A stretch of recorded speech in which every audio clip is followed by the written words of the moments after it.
यहाँ एक संक्षिप्त हिंदी हॉरर कहानी है जिसका शीर्षक कमला है। गांव के कोने पर एक पुराना और सुनसान मकान था जिसे लोग कमला का घर कहते थे। कहते हैं कि सालों पहले वहाँ एक महिला रहती थी जिसका नाम कमला था। कमला की असमय मृत्यु के बाद से ही उस घर में अजीब घटनाएं होने लगी। एक रात गांव के एक युवक राहुल ने तय किया कि वह इस रहस्य को सुलझाएगा। उसने हिम्मत करके उस मकान में प्रवेश किया। मकान में घुसते ही उसे ठंडी हवा का झोंका महसूस हुआ और दरवाजे खुद ब खुद बंद हो गए। चारों ओर धूल और जाले थे। राहुल ने अपने मोबाइल की टॉर्च जलाकर चारों ओर देखा। तभी उसे सीढ़ियों पर किसी के चलने की आवाज सुनाई दी। राहुल ने हिम्मत जुटाकर ऊपर की ओर देखा और उसकी आंखों के सामने एक धुंधली छाया दिखाई दी।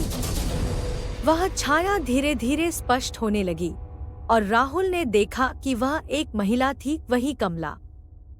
कमला की आंखों में गहरा दर्द और आक्रोश था। उसने राहुल की ओर इशारा किया और धीमी आवाज में बोली, मुझे न्याय चाहिए। मेरी मौत एक हादसा नहीं बल्कि एक हत्या थी। राहुल के होश उड़ गए। उसने किसी तरह साहस जुटाकर पूछा, किसने तुम्हारी हत्या की? कमला की छाया ने राहुल को एक पुरानी तिजोरी की ओर इशारा किया। राहुल ने तिजोरी को खोला जिसमें एक पुराना पत्र था। उस पत्र में कमला की हत्या के पीछे की सारी सच्चाई लिखी हुई थी।